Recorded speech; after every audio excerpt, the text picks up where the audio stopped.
Ayan, haro-haro, magandang gabi sa inyong lahat. Ayan, magluluto ako ng isda na may tausi, na may tokwa.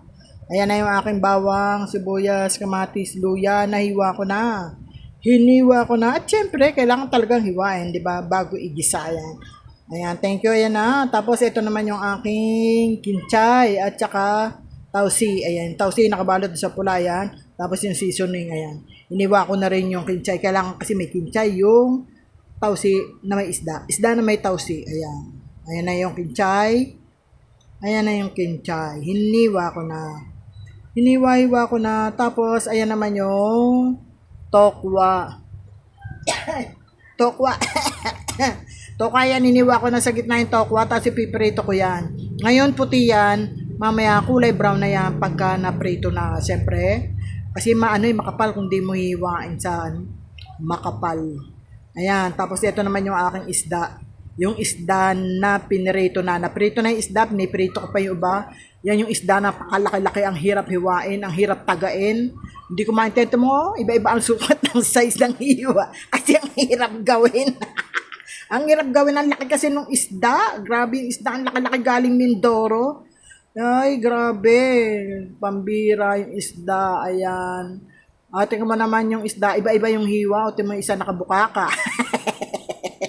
Yung isa nakabukaka yan, tingnan mo, may buto sa gitna. Hindi natanggal yung buto. May buto sa gitna, parang mga anak, nakabukaka.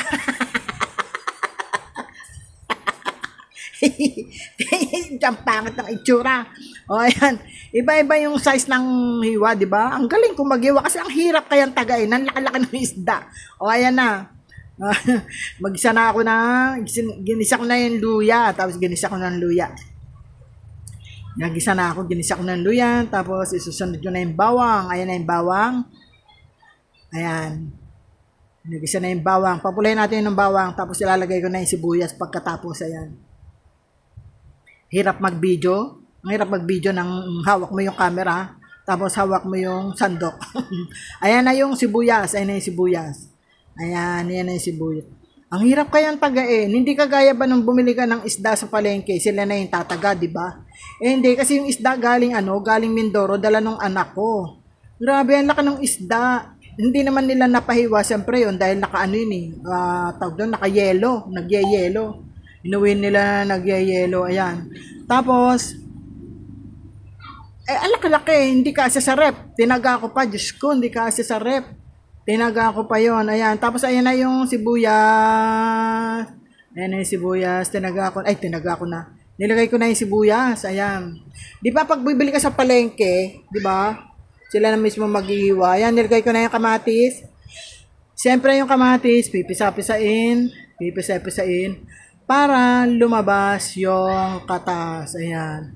Kailangan pisa-pisain, pisil-pisilin para lumabas yung katas. Oo, di ba? Pag pinisabisa mo yan, lalabas na yung katas. Hindi masarap pag ganyan ng kamatis pag nagigisa ka. Kailangan talaga pisa-pisain para lumabas yung katas ng kamatis. Ayan na siya. Ayan. Pagkatapos, ilalagay ko na yung tausi. Lalagay ko yung tausi dyan para kasabay na rin na pisa-pisain yung tausi. Ayan. Di ba? Ayan napisa na yung kamatis. Lumambot na siya. Nilagay ko na yung tausi. Pipisa-pisain din yung tausi para mapisa.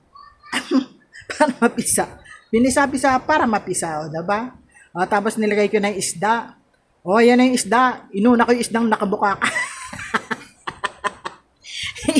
Yung isdang nakabukaka. Tingnan mo, may buto pa sa gitna. Ang hirap tagayan, Diyos mio. Para mga nganak ko, nakabukaka. Ayan na. Ayan na yung isda, nilagay ko ng lahat. Nilagay ko na lahat yung isda. Ayan, nandyan na siya. Nandyan na siya. Lalagyan ko na lang ng sabaw yan. Lalagyan ko ng sabaw. Tapos, lalagyan ko rin ng suka. Ayan. Lagyan natin ng sabaw para kumulo. Kahit paano meron sabaw. Kailangan may sabaw yan. Kailangan may sabaw. Ayan. Lagyan natin ng sabaw. Ayan, may sabaw na. May sabaw na.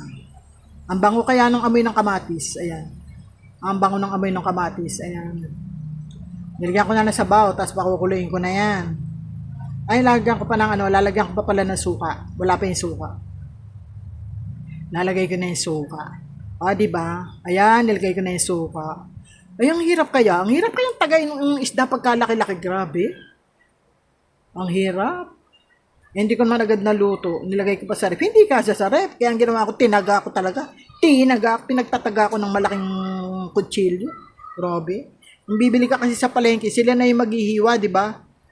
Ito dala-dala ng anak ko galing Mindoro, buo. Sabi ko, hindi niyan man pinatagaan. Hirap-hirap tagain. Grabe. Ayan na. Nilagay ko na yung suka. Ayan. Diyan na, kukulo na lang. Pakukuloyin na lang yan. Kulo. Pakukuloyin. Pagkakumulo na yan. Di ba sabi nila pag naglagay ka naglagay ka ng suka, wag agad haluin. Kaya hindi ko muna agad hinalo yan. Pinabayaan ko muna kumulo.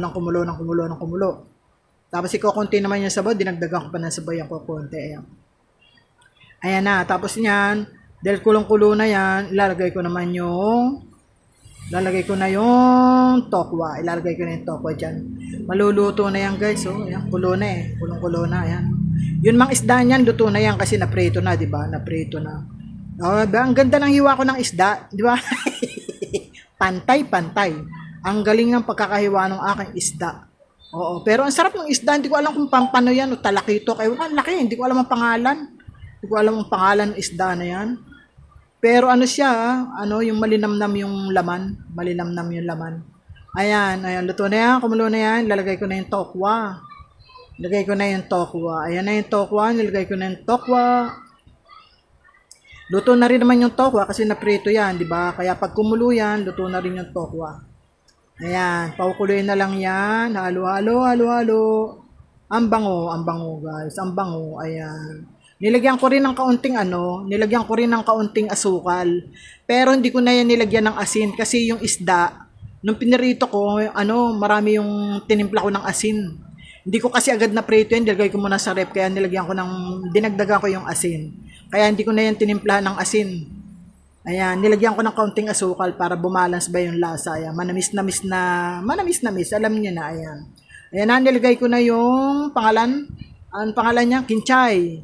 Nilagay ko na yung kinchay. Luto na yan guys. Pagkulo niyan, lutong-luto na yan. Luto na. Ready to eat na yan. Ayan. Malapit nang maluto. Ayan. Maluluto na yan. Luto na yan. Papatayin ko na yung apoy. Ayan. Luto na yan. Pinatay ko na yung apoy. Maraming salamat sa inyong lahat dyan. Sa lahat ng suporta. Sa suporta sa live ko. Sa suporta sa panood ng aking mga video walang kwenta. Ayan. Salamat sa inyong lahat. Maraming salamat talaga sa suporta. Thank you for the love and support. And bye-bye to all of you. Maraming salamat. Bye-bye.